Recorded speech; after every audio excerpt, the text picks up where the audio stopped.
Massa, en fait, c'est un chercheur qui travaille dans le même laboratoire que moi. Simplement, là où moi, je suis plutôt spécialisé pour les observations spatiales, Massa est vraiment une spécialiste de la modélisation. En fait, Massa est ingénieure de l'école centrale. Elle a fait une thèse qui était à moitié en France, à moitié à l'université de Cambridge aux États-Unis. Ensuite, elle est venue faire un postdoc à nouveau au LMCE, hein, au laboratoire qui est situé sur le plateau de Saclay. Et puis, elle a été recrutée au CNRS en suivant dans ce laboratoire. Et donc, Massa est vraiment une spécialiste de la modélisation du climat. Et en fait, aujourd'hui, elle dirige, enfin, ou elle co-dirige justement les développements des modèles de climat qui sont faits pour comprendre l'évolution du climat, aussi bien les climats d'aujourd'hui que les climats du passé. Et donc, en particulier, en fait, il y a une nouvelle initiative un petit peu de développement de cette modélisation en France, une initiative qui s'appelle TRAX, et Massa est une des co-organisatrices de ce programme de recherche. Donc, elle est parfaitement compétente pour vous parler de modélisation. Et donc, tu vas parler, je crois, sur justement à quoi servent les modèles pour la société. Merci beaucoup. Alors, est-ce que vous m'entendez là ? Oui. Merci François-Marie pour l'introduction. Alors, j'ai fait en fait des études à Cambridge, mais en Angleterre, pas aux États-Unis. Non, t'as dit États-Unis. T'as dit Royaume-Uni, t'es sûr ? C'est pas très grave. Donc, moi, je suis paléoclimatologue et je suis modélisatrice aussi. Donc, tu as parlé de climatologie, donc c'est une excellente introduction à ce séminaire. Et donc, de quoi est-ce que je vais parler ?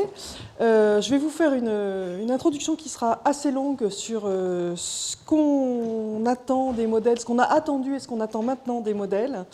Et puis, je vais rentrer un peu plus en détail sur ce qu'il y a à l'intérieur des modèles pour comprendre et anticiper le changement climatique.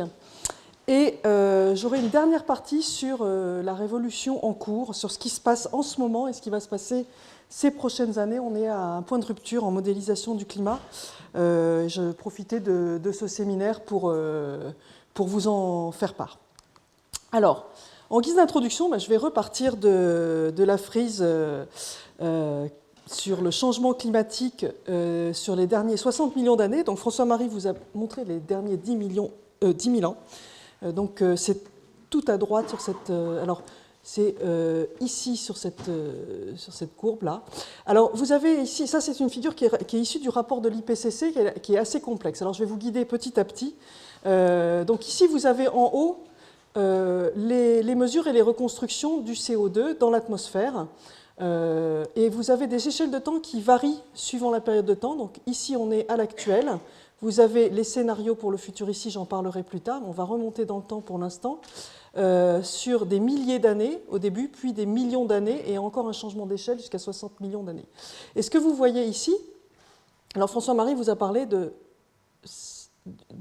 toute petite période qui est par là. Il vous a aussi parlé de la dernière déglaciation, c'est depuis le dernier maximum glaciaire ici jusqu'à maintenant. En termes de température moyenne globale à la surface de la Terre, c'est la deuxième courbe ici, vous voyez que le changement en CO2 correspond à une hausse de la moyenne globale de température de 5 à 7 degrés, c'est ce que tu as dit tout à l'heure. Vous voyez aussi que si on remonte dans le temps, on a ces cycles glaciaires interglaciaires, en termes de température, mais aussi en termes de CO2. Si on remonte encore plus dans le temps, ces cycles glaciaires interglaciaires disparaissent. On est à la période du Pliocène moyen, c'est la période de construction de la calotte groenlandaise. Et puis si on remonte encore plus dans le temps, on a les climats très chauds dont François-Marie a parlé brièvement tout à l'heure, comme celui de l'Éocène, où on n'avait plus de glace pérenne, donc plus de calotte glaciaire à la surface de la Terre. Donc ça, ces courbes-là sont issues de reconstruction ou de mesures pour ce qui est la partie passée. Les cartes que vous voyez là montrent des résultats de modèles pour ces périodes, pour des périodes clés, début de l'Éocène, Pliocène moyen, et puis l'année 2020, ça ce sont plutôt des observations, et ensuite vous avez des scénarios. Donc modèles et données se tiennent la main. Et alors, ce que je voulais vous dire aussi sur cette diapositive, c'est que ces climats qui ont varié dans le passé, ce sont autant de tests pour notre compréhension du système climatique Et donc les questions qu'on se pose quand on est paléoclimatologue ou climatologue tout court, hein, c'est vraiment, est-ce qu'on sait comprendre ces changements? Est-ce qu'on a les connaissances physiques et biogéochimiques pour comprendre ces changements qui sont observés, reconstruits? Deuxième question, qui est une ramification de la première, c'est est-ce qu'on sait les représenter à l'aide d'outils numériques? On voit effectivement l'intérêt d'outils numériques pour comprendre ou anticiper les futurs climats, mais est-ce qu'on sait utiliser des outils numériques déjà pour comprendre des climats du passé? Et puis, voilà, donc la troisième question, est-ce qu'on sait représenter ces changements climatiques à l'aide des outils numériques utilisés pour calculer le climat futur en fonction des scénarios socio-économiques? Alors, de quoi est-ce qu'on parle? Quels sont les fondements qui sont dans les modèles? Quelles sont ces bases physiques et biogéochimiques de nos modèles? Alors, premier fondement, donc on a tout un tas de lois de la physique, vous êtes certainement aussi au courant que moi. Donc pour l'atmosphère, évidemment, l'atmosphère est un ensemble de gaz auquel s'applique la loi des gaz parfaits. Celle-là, on la connaît depuis le lycée. On sait que voilà, c'est du solide. On a aussi des lois qui sont en physique qui sont universelles, hein, des lois de conservation. Rien ne se perd, rien ne se crée, tout se transforme. L'énergie, la quantité de mouvement, l'eau, les éléments chimiques sont conservés dans notre système climatique. Atmosphère, océan, surface continentale, cryosphère. Et puis, on a évidemment l'attraction terrestre qui fait que l'atmosphère est stratifiée. Comme tu l'as montré aussi tout à l'heure, elle s'organise en grandes couches. 90% de l'atmosphère est dans les premiers 10 à 20 km au-dessus de la surface, ce qui fait que par rapport aux rayons de la Terre, l'atmosphère est une couche très mince par rapport aux rayons de la Terre, donc 10 à 20 km pour la troposphère, par rapport aux 6400 km de la Terre. Alors l'atmosphère s'organise en couches, en différentes couches. Donc, on va ici s'intéresser pour ce séminaire à la troposphère et un petit peu à la stratosphère qui sont représentés dans nos modèles. Donc là où se concentre la majeure partie de la masse de l'atmosphère et où on a les phénomènes météorologiques et climatologiques qu'il est intéressant de représenter. Mais pour notre gouverne, pour savoir qu'est-ce qu'on va mettre dans nos modèles, donc des lois de la physique, et on va prendre en compte le fait que l'atmosphère est une couche mince par rapport aux rayons de la Terre. Alors, on va un peu plus loin dans les lois de la physique. Tu as fait le cours déjà sur l'effet de serre. Voilà. Donc, on connaît les bases sur l'effet de serre. Alors, il y a des choses qui sont moins bien connues, l'interaction entre nuages, rayonnement et nuages. On voit bien que les nuages sont très difficiles à représenter, mais on a des connaissances suffisantes pour à la fois représenter le rayonnement dans le domaine du visible, dans ce qu'on appelle le domaine solaire, et puis le rayonnement dans le domaine infrarouge, et ça c'est très important puisqu'on doit représenter l'impact des gaz à effet de serre sur la température de notre atmosphère. Donc ça va être la deuxième série de lois de la physique qu'on va représenter dans les modèles. L'autre ingrédient, c'est évidemment la mécanique des fluides. Alors ici, il faut se rappeler une chose, c'est que le moteur de la circulation atmosphérique et de la circulation océanique, c'est le fait que le rayonnement solaire reçu dans les régions tropicales par unité de surface est beaucoup plus fort que le rayonnement solaire reçu par unité de surface au pôle. Il en résulte un gradient de température, d'énergie reçue et de température entre l'équateur et les pôles, gradient qui est sans cesse maintenu par le fait que la Terre soit sphérique. Ce gradient, en fait, va être le moteur de la circulation atmosphérique, puis de la circulation océanique en dessous de l'atmosphère.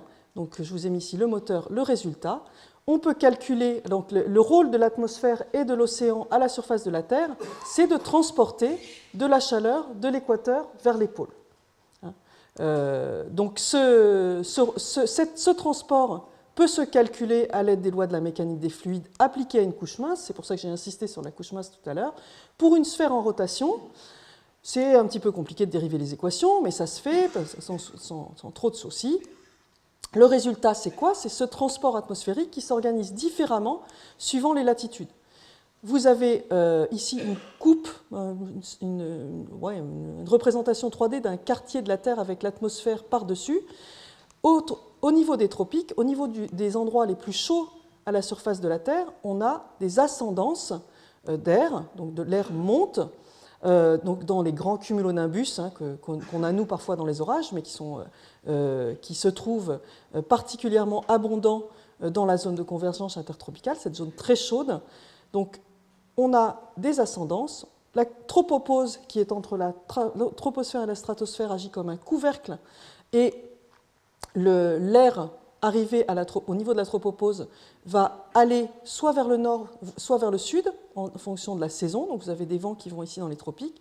Et puis, au niveau des subtropiques, vous avez une subsidence, donc l'air descend. Il est à ce moment-là extrêmement sec parce qu'il s'est débarrassé de l'humidité au moment des ascendances.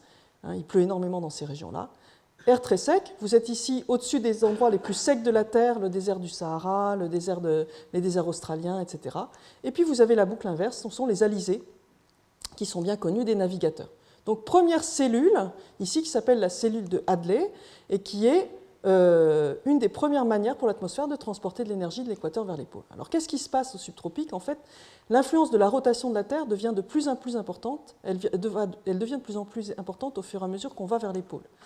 Et au niveau des subtropiques, on a la création du courant G subtropical, les vents les plus forts dans notre troposphère, des vents d'ouest que les navigateurs aériens aiment bien prendre pour éviter de consommer trop de carburant. Et puis au-dessus de ça, vous avez une circulation très perturbée, comme ce qu'on a aujourd'hui, enfin entre hier et aujourd'hui, vous avez vu la différence de météo, avec une alternance de dépression et d'anticyclones. Donc ces alternances-là, qui vont transporter de la chaleur vers les pôles quand il s'agit d'air chaud qui va aller du sud vers le nord, ou de l'air froid du nord vers le sud. Et ça participe au grand transport de chaleur de l'équateur vers les pôles, qui explique notre climat et notre météorologie. Alors, dans cette histoire-là, je vous ai parlé de différences de température et d'énergie reçue entre l'équateur et les pôles. On voit bien ici qu'on va avoir besoin, pour calculer la circulation, le vent, en un point, on doit connaître l'état des points voisins. Et donc, nos modèles vont par essence être globaux, puisqu'on a toujours besoin de savoir l'état du voisin, et de loin en loin, on va devoir représenter la circulation, l'énergie et l'humidité à la surface de la Terre dans l'atmosphère, sur le globe entier. Alors, ça s'est fait. Donc, toutes ces connaissances-là sont rassemblées dans des modèles de circulation générale atmosphérique. Donc circulation, pourquoi? Parce qu'on représente les vents, ils sont représentés ici par des petites flèches. Ici, c'est un schéma du modèle du laboratoire de météorologie dynamique développé non loin d'ici. Et puis, donc vous avez ici un cœur dynamique qui va représenter la dynamique des fluides. Et puis, dans chaque colonne, on va calculer le rayonnement et tous les phénomènes physiques qui se passent sur cette colonne, en particulier la formation de nuages, la précipitation, les échanges de chaleur, de température, etc., etc. Donc le modèle, on peut le voir ici comme un assemblage de ces colonnes verticales. Et pour calculer les vents qui sont en majorité horizontaux, on a besoin de calculer les gradients entre ces différentes colonnes.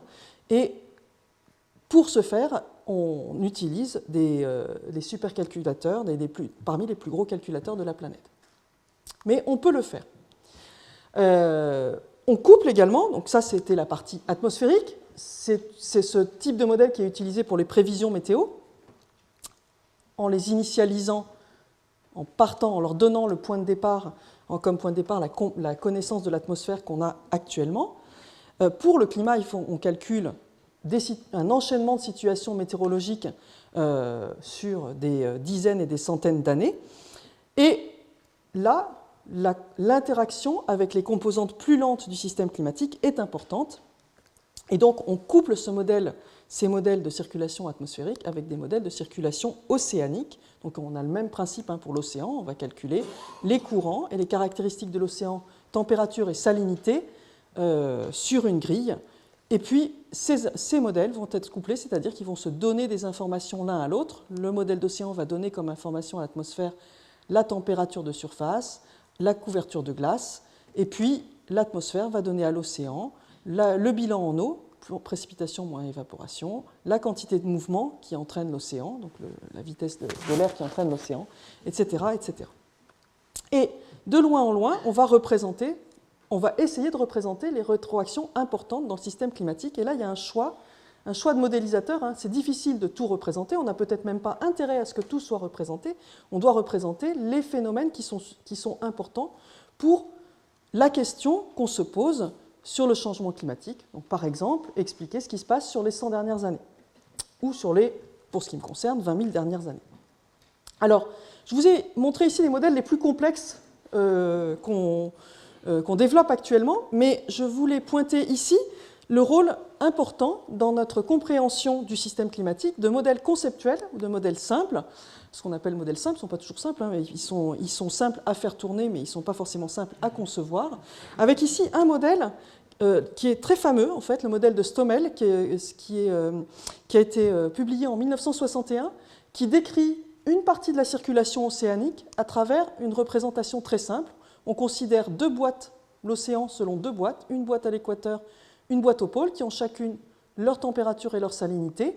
Et puis on cherche à voir quels sont les échanges, quelle est la circulation entre ces deux boîtes. Et en fait, en faisant des calculs relativement simples, on peut montrer que ce flux M est proportionnel à la différence de densité entre ces deux boîtes, ce qui est noté ici. Alors, c'était en fait assez révolutionnaire hein, de développer un modèle comme ça. Pourquoi? Parce qu'en fait, ce modèle-là, il montre des bifurcations abruptes de la circulation océanique. C'est ce qui est montré ici, dans un papier plus tard, dans le papier de Stefan Rahmstorf, qui examine, en fonction d'un flux d'eau douce qui va modifier la salinité, l'intensité du flux M. Ici, on parle de North Atlantic Deepwater Formation. Donc c'est le flux ici, j'aurais dû le noter M, si je voulais être cohérente avec la figure de gauche. Vous avez ici le résultat du modèle simple, en pointillé, en fonction du flux d'eau douce qu'on impose dans cette boîte. Et donc, si on part de là, par exemple, on a une circulation qui est active. Le sphere drop, c'est une quantité c'est un débit d'eau dans l'océan. C'est 1 million de mètres cubes d'eau par seconde transportée par l'océan. Vous partez ici, vous avez une circulation active, et puis vous rajoutez un flux d'eau douce. Petit à petit, cette circulation va être de moins en moins active jusqu'à tomber sur zéro. Et déjà, d'une part, on n'a pas un comportement de manière inverse quand on réaugmente, quand on fait le chemin inverse en termes de flux d'eau douce. Et puis, ce qu'on voit, c'est qu'en fait, si on applique un flux d'eau douce négatif cette fois-ci pour revenir à la situation première, ben, on a cette fois-ci un comportement abrupt, un redémarrage abrupt de cette circulation vers une circulation active. Et ça, on va dire, ouais, c'est qu'un modèle simple, peut-être que ce n'est pas vrai. Alors, ça peut être reproduit en utilisant beaucoup plus de ressources de calcul avec un modèle de circulation océanique globale, ce qui est montré ici en trait plein. Et puis surtout, c'est observé, c'est une des explications des changements climatiques abrupts en période glaciaire, où on a des changements climatiques sur des périodes extrêmement courtes, quelques décennies, et on a aussi reconstruit, donc les spécialistes ont aussi reconstruit les changements de circulation océanique et ont montré qu'on a des changements de circulation océanique concomitants à des changements de température, par exemple au Groenland ou en Atlantique Nord. Donc les modèles conceptuels sont très importants pour envisager ces ruptures, ces points de rupture, ces points de bascule dans notre système climatique. Alors je vais revenir au modèle complexe. Je vais montrer un exemple d'application qui est l'attribution du changement climatique récent. Alors, ce que vous voyez ici, c'est une figure où il y a pas mal de courbes, donc on va y aller doucement, j'ai perdu mon pointeur. Donc, ce que vous voyez ici, c'est toujours en termes d'anomalies par rapport à la période 1850-1900. Les observations, la température moyenne globale de l'air à la surface. Donc, vous avez ici une période relativement stable, un premier réchauffement, une stabilisation, et puis le deuxième réchauffement dont vous a parlé François-Marie dans son cours. Donc ça, ce sont les observations. Première question, est-ce qu'on est capable de les reproduire avec les modèles? Alors, la première chose, c'est qu'on va essayer de mettre tous les forçages, toutes les choses qu'on connaît, on va les donner au modèle pour voir si on reproduit ce réchauffement. Donc on va parler de forçage naturel, donc tout ce qui est éruption volcanique, par exemple, variation de l'intensité solaire, et puis les augmentations des gaz à effet de serre, l'augmentation des aérosols, et enfin, tout ce qui est donc émissions anthropiques et forçage naturel, qui sont les courbes jaunes. Alors, vous voyez, pour chaque courbe, ici en couleur, jaune, vert, gris et bleu, vous voyez, donc ce sont les résultats des modèles globaux, mondiaux, tels que synthétisés dans le dernier rapport de l'IPCC. Et ce que vous voyez pour chaque courbe, c'est que vous avez la moyenne des modèles au milieu, et puis vous avez un éventail de résultats autour. Ça, c'est lié au fait qu'on a une variabilité interannuelle, mais aussi qu'on a des modèles différents. D'accord ? Donc ici, on va s'intéresser à la courbe jaune. Donc, la courbe jaune, vous voyez, on n'est quand même pas trop mauvais pour reproduire le signal des 150 dernières années. Les observations tombent grosso modo à l'intérieur de cette enveloppe jaune qui résulte de la connaissance de tous les modèles à l'échelle globale. Et alors, ce qui est intéressant, donc ça c'est plutôt satisfaisant quand même sur la capacité de nos modèles à représenter ça. Alors, une première étape, c'est de se dire, ah oui, mais alors maintenant c'est bon, on peut regarder quel est l'impact, on peut comparer cette courbe où on a mis les émissions anthropiques et les émissions naturelles à une courbe où on n'aurait que les variations naturelles. Ça, c'est la courbe qui est en vert, qui est ici. Et vous voyez qu'à partir des années 70, les deux enveloppes, peut-être un peu plus tard, les deux enveloppes orange et verte sont complètement distinctes. Et là, on peut vraiment dire les émissions anthropiques, l'impact de l'homme sur le climat, est bien ce qui a fait diverger ces courbes, puisqu'on a réussi à montrer, on a la référence qui serait les changements naturels du climat sans les interventions de l'homme, et la simulation perturbée, qui est l'orange, et qui sort de la variabilité naturelle et des incertitudes liées au modèle à la fin du siècle. Donc, c'est ce qu'on appelle l'attribution du changement climatique aux activités humaines. On peut aller un petit peu plus loin et examiner l'impact des gaz à effet de serre seuls, et puis l'impact des aérosols. Donc vous avez ici l'impact des gaz à effet de serre, et vous voyez que cet impact est supérieur, donc sans les aérosols, autrement dit, on aurait un réchauffement qui serait plus fort que ce qui a été observé. Et pourquoi ? Parce que les aérosols, alors il y a énormément d'aérosols différents, mais pris ensemble, les aérosols ont un effet refroidissant. Et donc ça retombe exactement sur ce que disait François-Marie un peu plus tôt. Hein. Les aérosols ont un effet qui contrebalance celui des gaz à effet de serre. Donc ça, c'est une utilisation des modèles pour la compréhension de ce qui s'est passé sur les 150 dernières années. On peut aller plus loin, et je reviens à cette figure que je vous ai montrée au début, hein, et on peut simuler, étant donné des hypothèses sur les conditions aux limites et les forçages donnés au modèle, le climat de l'Éocène, du début de l'Éocène, le climat du Pliocène moyen, et puis on peut se permettre d'aller regarder ce qui se passe dans le futur en fonction de scénarios socio-économiques différents, puisqu'on est bien incapable, nous, de savoir exactement ce que l'ensemble des pays de la planète va émettre en tant que gaz à effet de serre, aérosol, et aussi faire en termes d'utilisation des sols. Donc pour les climats futurs, la seule solution pour anticiper ces climats futurs, hein, c'est vraiment de travailler avec des scénarios socio-économiques qui nous sont donnés par des spécialistes des sciences humaines et sociales et en économie pour anticiper ces futurs. Alors, ça m'amène à... Donc, on parle d'anticipation, et puis vous voyez ici un scénario finalement où on a réussi à diminuer les émissions de gaz à effet de serre par rapport à un scénario où on a continué à émettre. Donc on voit très bien l'effet de l'atténuation du changement climatique, hein, donc le fait de diminuer les émissions de gaz à effet de serre, on appelle ça l'atténuation, en anglais mitigation. On voit ici, nos modèles sont suffisamment pertinents pour montrer l'effet de cette atténuation, et puis le graphe précédent montrait bien l'impact des gaz à effet de serre ici. En revanche, donc ces figures-là, qui sont en termes de température, toujours en anomalie par rapport à la référence, peuvent soulever beaucoup de questions en termes d'adaptation au changement climatique. Et là, je ne vous montre que les températures, je vais montrer un petit peu plus tard d'autres paramètres. Donc, il est naturel de penser qu'on peut utiliser ces résultats de modèle aussi pour anticiper le changement climatique futur et s'adapter au changement climatique avant qu'on en ait trop de conséquences.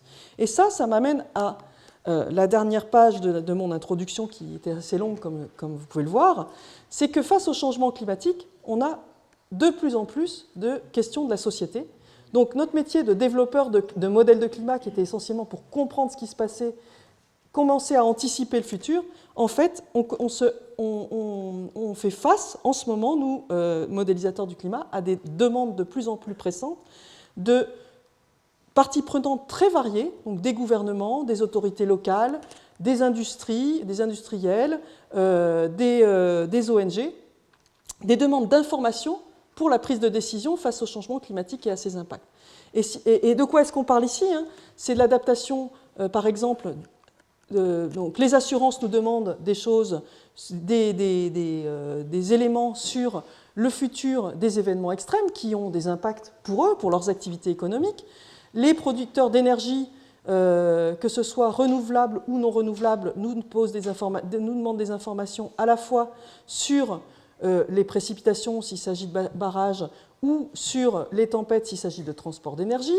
Les agriculteurs vont vouloir savoir si on aura quand même des vagues de froid au moment où les vignes, par exemple, ici, ont déjà commencé à mettre leurs feuilles. Évidemment, on a des demandes sur la santé, on a des demandes sur l'aménagement du territoire, en particulier aux côtes. Donc, on a des demandes extrêmement différentes en termes d'échelle, qui peut être une échelle très locale ou une échelle régionale, une échelle temporelle aussi qui peut être très différente. Quand on imagine des infrastructures qui vont durer plus que 100 ans, ce n'est pas du tout les mêmes questions que pour des infrastructures qui durent moins de temps, ou des personnes qui veulent avoir des informations quasiment tout de suite pour commencer leurs travaux. Et puis on a des demandes qui sont plus sectorielles ou des demandes qui sont plus territoriales. Et surtout, on a des demandes pas seulement en termes de données, mais surtout en termes d'expertise et d'informations qui soient adaptées à chaque cas. Donc c'est assez vertigineux pour nous. Pour vous donner une idée, dans le groupe de modélisation que je co-dirige, on est environ 200. Et, par contre, il y a beaucoup plus de gens qui posent des questions. Ce qui est bien naturel. Hein. Donc, un exemple récent, hein, donc, le ministère de la Transition écologique a lancé sa consultation sur le plan national d'adaptation au changement climatique. Vous avez peut-être entendu parler de cette France à 4 degrés, autour de plusieurs axes. Protéger la population, assurer... Alors, j'arrive pas à lire ici.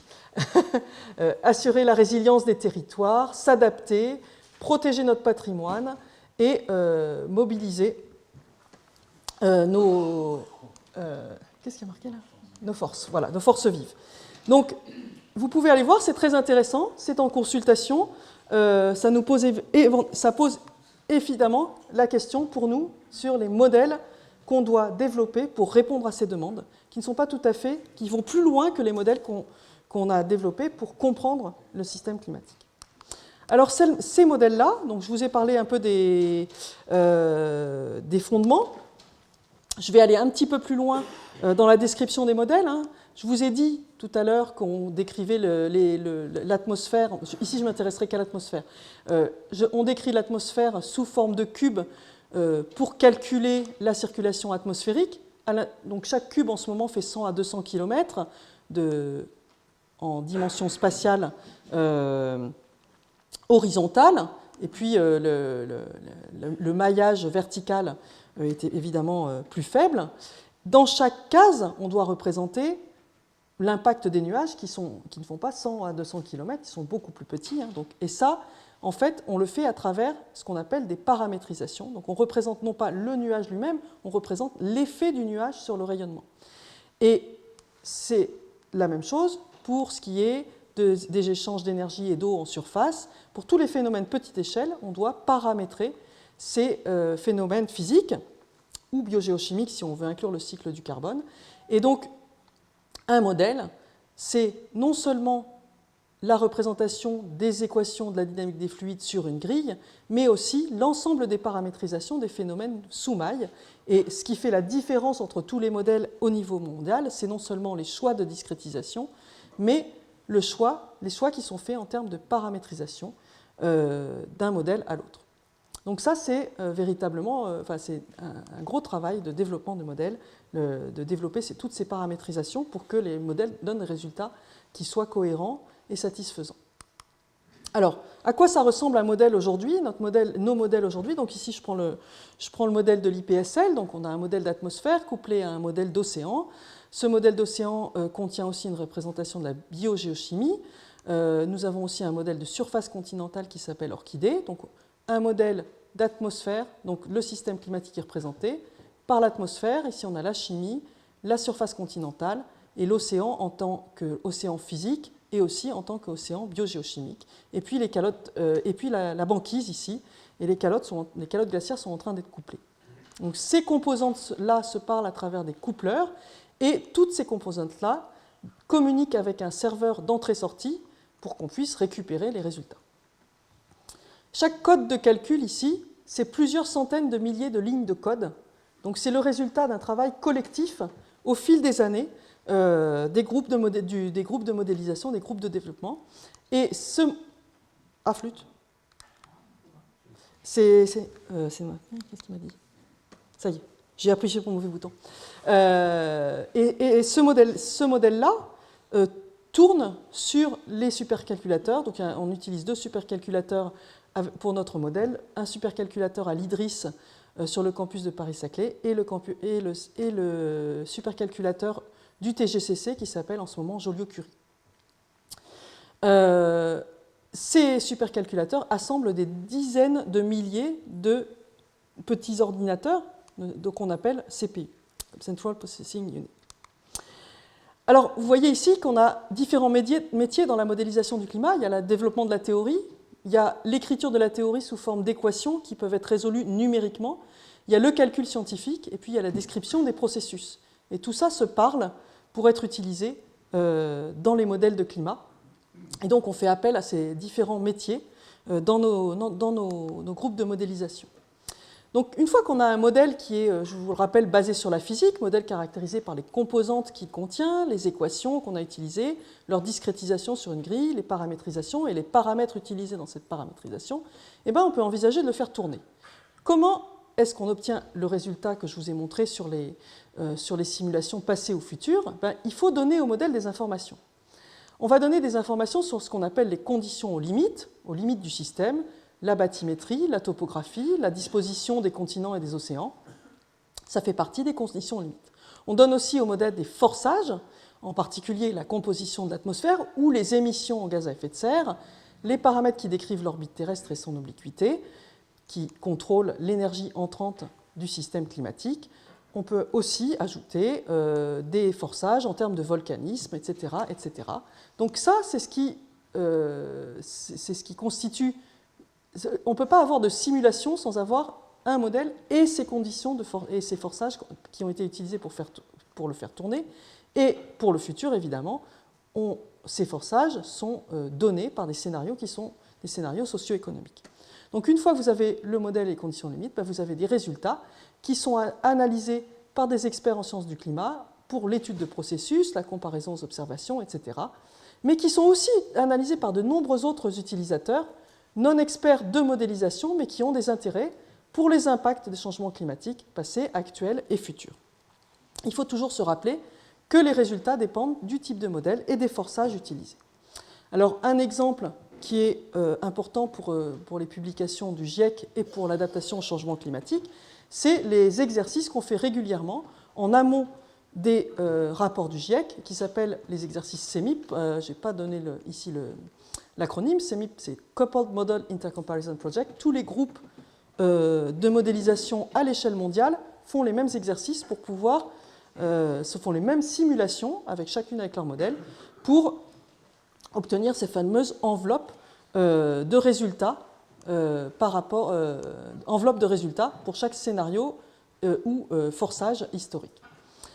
Il y a aussi le pendant de CEMIP pour les climats du passé qui s'appelle PEMIP, dont on s'occupe au laboratoire. Donc l'exercice CEMIP, en tout, ça représente un énorme effort de calcul pour le groupe de l'IPSL pour le dernier exercice qui a mené au dernier rapport de l'IPCC. On a utilisé 300 millions d'heures de calcul, une grande quantité de stockage, 14 pétaoctets. Et puis, la base de données, elle n'est pas gardée pour nous, elle est distribuée à l'échelle mondiale pour les analyses à travers le globe. C'est distribué gratuitement. Et il y a quelques années, on avait déjà 20 000 utilisateurs de nos données. Donc, un effort collectif pour le collectif. Et on essaye d'être le plus transparent possible. Un exemple de résultat. Ici, vous avez le résultat de 30 simulations historiques. Donc, vous voyez ici la variabilité interannuelle en termes de température moyenne globale. Elle est quand même importante. Vous avez les observations en noir par-dessus. Et puis, vous avez 3 scénarios ici. Et ce qui tourne ici, c'est les résultats à la fin du scénario le plus fort, ici, projetés sur la Terre. Et vous voyez l'impact de la variabilité naturelle du climat. Le fait que pour certaines simulations, il fait chaud en Europe, pour d'autres, il va faire chaud ici, plutôt sur l'Amérique du Nord, etc. Ça, on peut visualiser ici l'impact de la variabilité du climat. Alors, on vous a beaucoup parlé de température jusqu'ici, donc j'ai essayé de rajouter d'autres résultats, puisque nos modèles représentent aussi l'humidité, les vents, la couverture de glace. Donc ici, je vous mets la figure de l'IPCC qui résume les résultats de tous les modèles, pas seulement le modèle de l'IPSL, bien évidemment, mais tous les modèles de climat, à la fois en termes de température de surface. Donc on retrouve ici nos enveloppes, le passé, le futur, et puis les enveloppes pour les différents scénarios. On a aussi le réchauffement de l'océan. Donc ici, c'est le contenu thermique de l'océan, et vous voyez à quel point il se réchauffe. Et puis, vous avez d'autres grandeurs qui sont calculées également par les modèles, comme ici, la banquise arctique à son minimum. Alors, vous voyez la grande variabilité de cette variable, mais le fait qu'elle décroît est très clair pour tous les scénarios. Et pour certains scénarios, on arrive à des situations où on n'a plus de banquise en Arctique en été. C'est un phénomène qui en fait s'accélère actuellement, puisque on constate une diminution très forte de la banquise arctique ces dernières années. Et puis vous voyez aussi un résultat ici en termes de précipitations globales sur les continents, avec une augmentation de ces précipitations qu'on comprend assez bien physiquement, parce qu'en fait la quantité d'humidité dans l'air augmente avec la température, selon la relation de Clausius-Clapeyron. Et donc, quand on moyenne globalement toutes les précipitations, on comprend très bien que ça augmente. Par contre, on a une distribution spatiale qui change. Et je vous invite, si vous voulez regarder un peu plus loin les résultats des modèles qui sont utilisés dans le rapport du GIEC, à consulter l'atlas interactif du dernier rapport du GIEC. Donc, à cette adresse ici, vous pouvez faire les cartes que vous voulez, pour, je pense, une vingtaine ou une trentaine de variables différentes, pour des périodes différentes, par rapport à des références différentes. Là, je vous ai mis juste un exemple, c'est le changement de température moyen pour un réchauffement de 2 degrés, dans le scénario le plus fort, réchauffement de 2 degrés par rapport à la référence 1850-1900. Il y a 34 modèles, donc ça fait la moyenne de 34 modèles ici. Et vous voyez en assuré les endroits où on a peu d'accords entre les modèles et ce qui n'est pas assuré, il y a beaucoup d'accords il y a accord entre les modèles, et vous voyez qu'en fait, sur l'ensemble de la Terre, on a un accord sur ce réchauffement et sur ce réchauffement. Si vous regardez les précipitations, vous avez quelque chose comme ça. Donc là, vous voyez que les zones de désaccord sont plus importantes, en particulier parce que les précipitations, il y a des zones où elles augmentent énormément. Alors ici, on est en changement, donc on est en pourcentage par rapport à la référence. Et vous voyez des zones comme les hautes latitudes et puis certaines zones subtropicales où la précipitation augmente énormément, et puis d'autres zones où elle diminue énormément, donc il y a des assèchements. Et en particulier la Méditerranée, en fait, on a un assèchement qui est trouvé par quasiment tous les modèles. Donc ça, vous pouvez aller explorer en fait ces résultats. Alors ces résultats sont donnés par des modèles qui sont à échelle, je vous rappelle, à échelle 100 km. Donc chaque pixel fait 100 km. Or, pour l'adaptation, on doit souvent aller à échelle beaucoup plus fine. Et donc, je vais vous montrer ici comment on fait pour l'instant pour aller à des échelles beaucoup plus fines. On utilise des modèles régionaux qui sont imbriqués, donc qui utilisent au bord des informations des modèles globaux, et qui sont, eux, à beaucoup plus fine échelle. En ce moment, Météo France va à 3 km, si mes informations sont bonnes. Et on peut introduire des processus qui sont spécifiques aux échelles plus fines. On peut inclure des représentations de la topographie qui sont beaucoup plus fines. Et ça, c'est un autre exercice. Donc, je vous ai parlé d'un exercice, l'exercice sémique pour les modèles globaux. Les modèles régionaux sont eux aussi comparés en vue des rapports du GIEC dans l'exercice qui s'appelle l'exercice Cordex. Alors, ici, on utilise un modèle dynamique, donc on recalcule les vents, les températures, l'humidité, etc. On a aussi des domaines qui sont des modèles qui sont statistiques, j'ai oublié de changer ici le titre, qui apprennent des liens grande échelle, petite échelle, par des méthodes statistiques et qui appliquent des méthodes de type deep learning ou machine learning. J'y reviendrai un petit peu plus tard. Donc ces méthodes de descente d'échelle peuvent être associées aussi à des corrections du modèle global qui sont parfois nécessaires puisque les modèles ne sont pas toujours parfaits.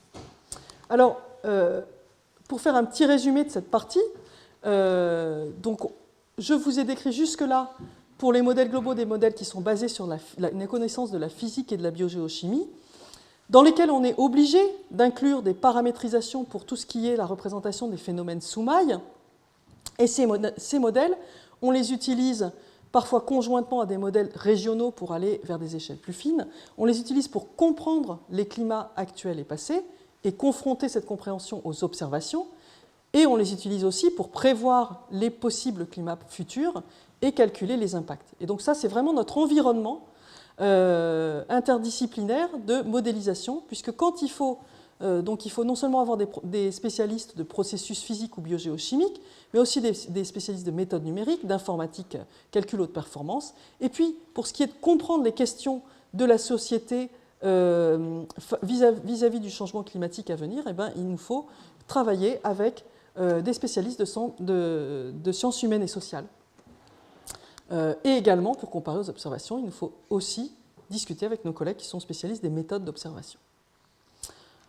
Donc ça, c'est notre environnement, et notre environnement est en train de changer.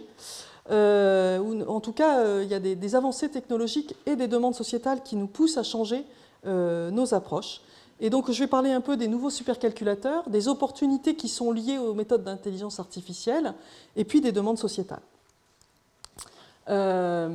Donc, les supercalculateurs, actuellement, je vous ai dit, on tourne sur des supercalculateurs qui ont des dizaines de milliers de CPU, de Central Processing Units. Globalement, grossièrement, si je voulais décrire ça, c'est comme si on mettait plein de PC les uns à côté des autres et Alors, il y a besoin de beaucoup d'efficacité énergétique et de très bonnes connexions entre ces unités, mais ces unités elles sont capables de faire tout type de tâches. La prochaine génération de calculateurs inclura aussi ce qu'on appelle des GPU, pour Graphics Processing Units, ce qui sont les parties de l'ordinateur qui, par exemple, font l'interface graphique, et c'est particulièrement utilisé, par exemple, pour les jeux vidéo, pour que ça aille particulièrement vite pour ce qui est écran. Et donc, la prochaine génération des calculateurs aura beaucoup de GPU qui sont beaucoup moins chers et beaucoup moins gourmands en temps de calcul, en plus de quelques CPU pour faire tourner les GPU. Et ça implique un gros changement dans la façon dont on code nos modèles. Et on aura accès à plus de puissance de calcul, mais on doit réécrire une grande partie de nos codes. Alors, il y a quelque chose qui est derrière aussi, cette adoption du GPU, c'est qu'il est adapté au calcul massivement parallèle, c'est-à-dire qu'on calcule tout en même temps, on fait beaucoup de calculs en parallèle, et aux algorithmes d'intelligence artificielle. Et bien sûr, vous savez qu'il y a énormément d'applications d'intelligence artificielle en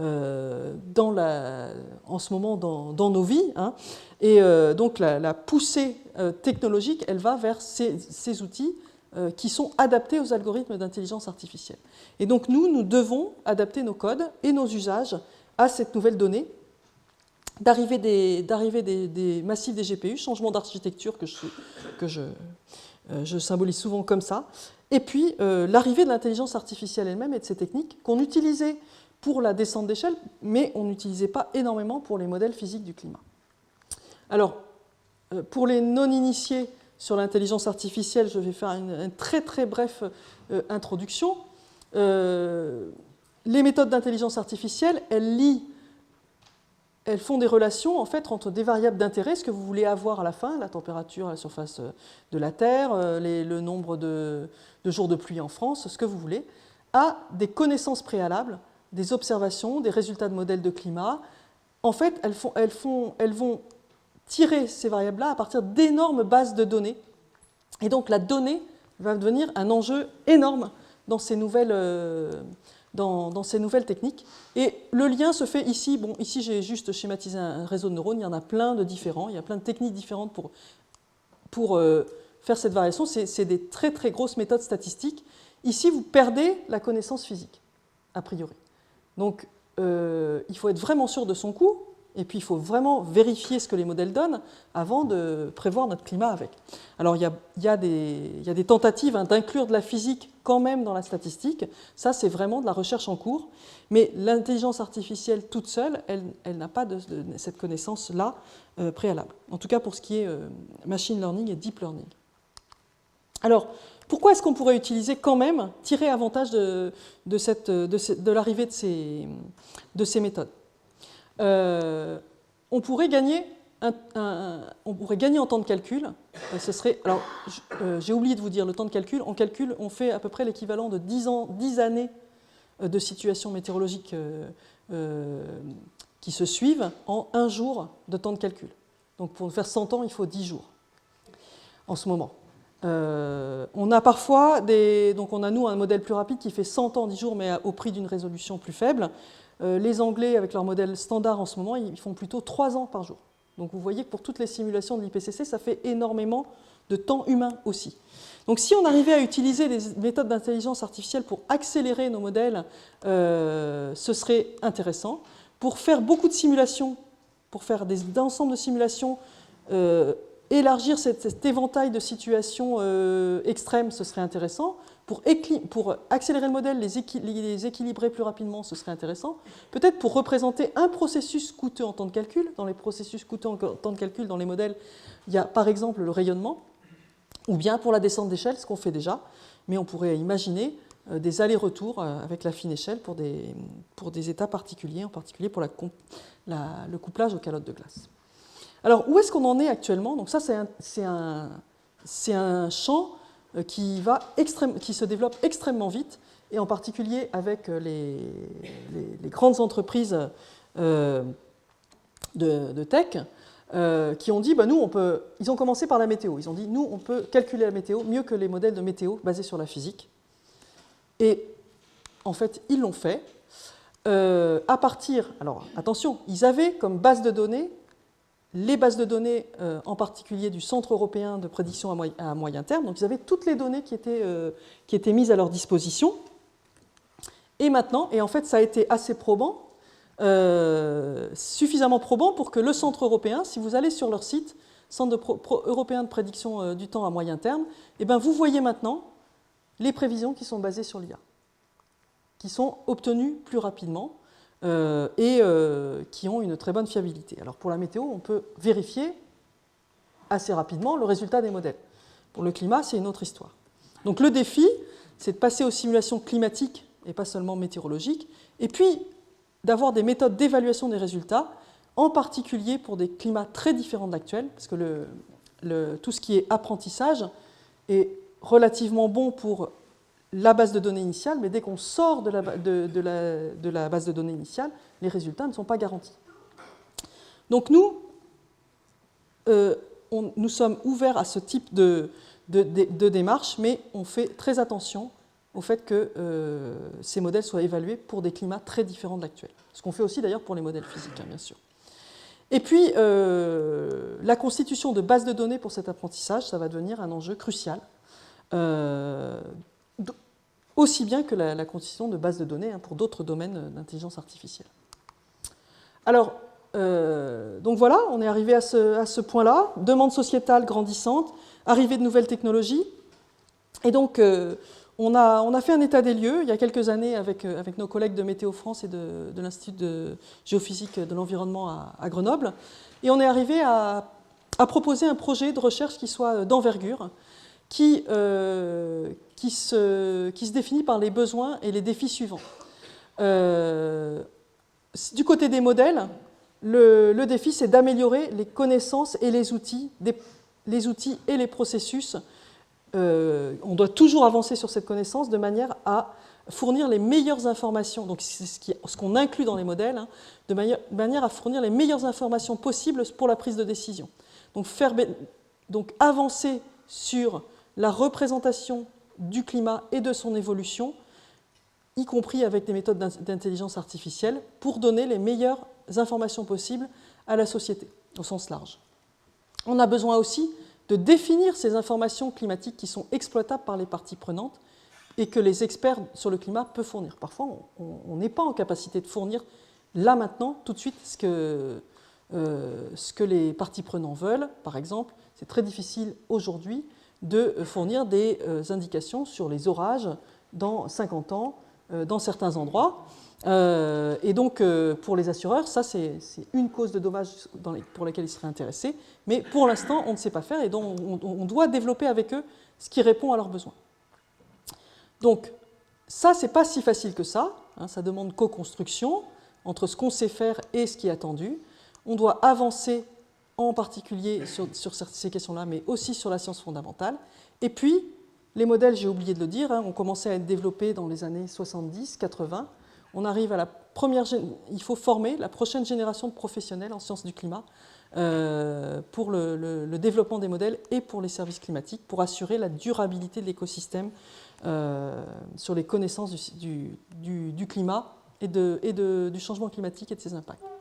Et donc, j'aurai une slide sur le programme que je co-dirige, qui est un programme de recherche qui est soutenu par le programme France 2030. Donc ce programme de recherche s'appelle « Transformer la modélisation du climat pour les services climatiques », donc TRACS. On a donné le titre avant de savoir que le ministère de l'écologie parlerait de la TRAC pour la trajectoire d'adaptation au changement climatique. C'était tout à fait fortuit, en fait. Qu'est-ce que TRACS ? TRACS s'attaque au défi que je vous ai juste montré. Donc TRACS veut tenter de créer un écosystème qui soit plus large, donc autour de la modélisation du climat, qui soit non seulement un écosystème où on discute des bases scientifiques et robustes pour la modélisation du climat, mais qui soit aussi un écosystème où on connaisse les besoins et on répond aux besoins de certains utilisateurs pour commencer à avoir des services climatiques plus étendus que ce qui existe actuellement. Il en existe quelques-uns, bien sûr, mais qu'on puisse répondre plus aux besoins de la société et surtout établir une relation de confiance entre les parties prenantes et les modélisateurs de climat qui donnent l'information climatique. C'est un programme qui est un effort sans précédent dans la modélisation du climat à l'échelle nationale. Et donc là, aujourd'hui, tous les projets qui font partie de ce programme sont lancés et donc on attend de voir se développer et peut-être qu'un jour je vous donnerai un séminaire sur ce qui se sera fait dans ce programme. En guise de conclusion, donc, je vous ai parlé de modèles de climat qui sont basés sur nos connaissances physiques et biogéochimiques. Ça, ce sont vraiment les modèles qu'on utilise actuellement. Ces modèles, moi, je dis souvent que c'est un peu un résumé des connaissances sur le climat, des connaissances qu'on pense importantes pour être mises dans un modèle de climat, pour prévoir son évolution ou comprendre ses évolutions passées. Alors, c'est vrai que c'est un résumé, mais il y a aussi la contrainte technique qui fait qu'on doit choisir la résolution, le nombre de processus qu'on veut représenter, puisqu'on est à la limite des capacités des supercalculateurs. On obtient toujours un éventail de résultats. Cet éventail, même pour un forçage donné, on va obtenir un éventail de résultats. En particulier pour le futur, donc les résultats sont liés au scénario socio-économique, ça c'est externe au modèle, mais aussi à la variabilité, l'éventail des résultats est aussi lié à la variabilité naturelle, aux incertitudes sur les paramètres des modèles, et donc c'est pour ça que vous avez cette enveloppe.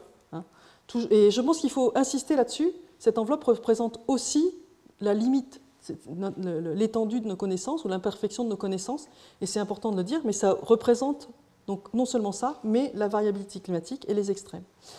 On a des connaissances suffisantes pour affirmer l'impact anthropique sur l'évolution du climat sur la période historique. Je vous l'ai montré au début, je pense que c'est un résultat qui est très important pour affirmer la confiance qu'on peut avoir dans les modèles. On a énormément de travail à faire. Donc ça veut dire quoi, hein? Ça veut dire qu'on peut affirmer qu'atténuer le changement climatique, c'est pas vain, c'est porteur de solutions.